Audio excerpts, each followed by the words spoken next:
Israël va continuer au moins pendant 1 ou 2 mois supplémentaires jusqu'à la stabilisation de la bande de Gaza. Et après, à mon avis, il y aura pas moins que quelques ans pour purifier, voyez, en guillemets, dans l'argot militaire, la bande de Gaza de tous les autres postes de résistance et les autres militants de Hamas.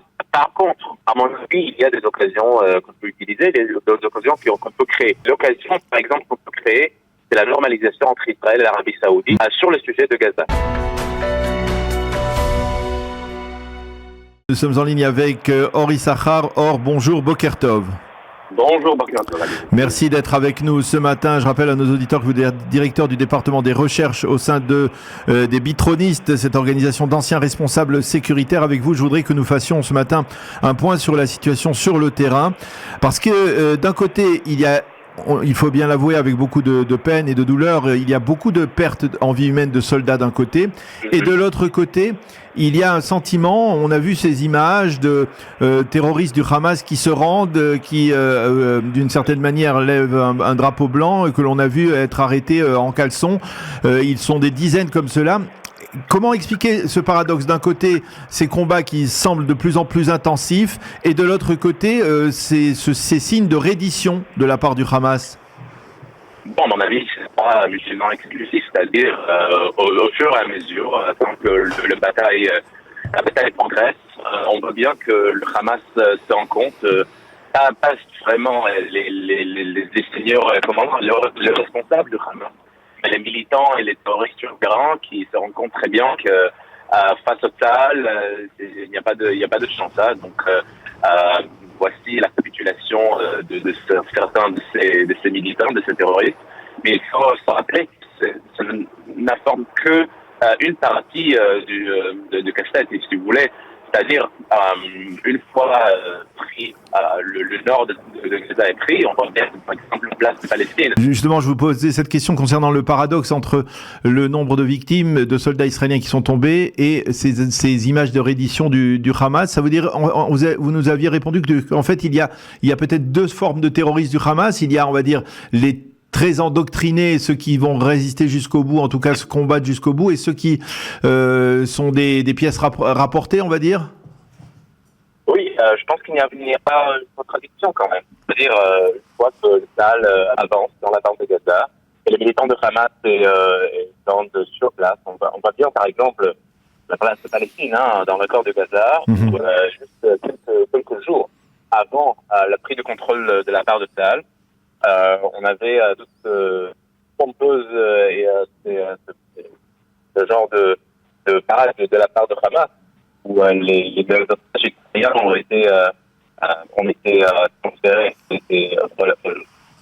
Alors là, il faut se poser la question, quelles sont les étapes suivantes? Et là, il y a quand même un problème pour Israël, parce que là, on va peut-être que le soutien de la part des États-Unis est intact, mais on voit que peut-être de la part d'Israël, il faut se poser la question comment faire, c'est-à-dire avec la population civile. À mon avis, il n'y aura pas d'autre choix que faire pression sur l'Égypte pour tenter d'évacuer de façon temporaire la population palestinienne vers l'Égypte, vers le Sinaï. Alors c'est intéressant ce que vous dites, parce que justement j'allais vous poser la question, parce qu'il y a des informations. Jusqu'à présent, on le sait, l'Égypte s'est toujours farouchement opposée à l'entrée du moindre réfugié de Gaza sur son territoire. Or là, il y a des informations, il faudrait pouvoir les confirmer, sur le fait que dans une certaine constellation, l'Égypte pourrait accepter de laisser entrer des centaines de milliers de réfugiés de Gaza, moyennant subvention importante de la part des États-Unis ou de la communauté internationale? Oui, alors un tel changement de position quand même. Alors là, on voit bien que tout ce qui a été déclaré comme impossible, ou même impensable au début, là, on voit bien qu'avec assez de pression internationale, l'Égypte doit peut-être accepter des centaines de milliers de réfugiés.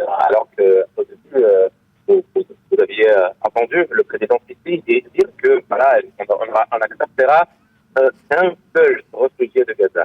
Et après, on dirait que en fait l'Égypte a accepté quelques centaines de Palestiniens à l'hôpital de Rafah aux côtés égyptiens de la ville de Rafah pour donner un soin médical. Et là, il faut se poser la question, avec ce genre de pression internationale, qu'est-ce qu'on peut attendre de plus? À mon avis, avec plus de pression sur le Qatar, sur l'Iran, on pourra même gagner des progressions sur le sujet des otages, à mon avis. Ok. Alors, je voudrais revenir sur cette information d'un déplacement de population. Par exemple, vous qui êtes responsable ou directeur du département de recherche, est-ce que c'est un cas de figure que vous considérez être chez les bitronistes comme un cas de figure réaliste de déplacer, on va dire 2 millions ou on va dire que 1 700 000 Gazaouis de la bande de Gaza vers l'Égypte, vers d'autres pays arabes qui pourraient recevoir un financement peut-être supplémentaire ou déjà qui reçoivent déjà des subventions ou des allocations des Américains. C'est quelque chose qui vous semble réaliste? Quelle est la probabilité d'une telle solution? Bon, ça me semble probable, réaliste. Et on parle bien de façon temporaire. C'est-à-dire, il ne faut pas déplacer les Palestiniens de façon permanente vers les autres pays arabes. De façon temporaire pour les sauver, en fait. C'est un besoin humanitaire. Il faut bien garder à l'esprit, il faut se rappeler que pendant la crise en Ukraine, pendant la crise en Syrie, personne n'a posé la question. Est-ce qu'on peut permettre aux réfugiés ukrainiens, aux réfugiés syriens de traverser la frontière pour sauver leur vie, effectivement. Et là, c'est justement quand il concerne Israël, la communauté internationale se pose la question, est-ce qu'on peut sauver la vie des Gazaouis? Ça me semble incroyable que ce genre de sujet. Mais vous savez, ça m'étonne pas.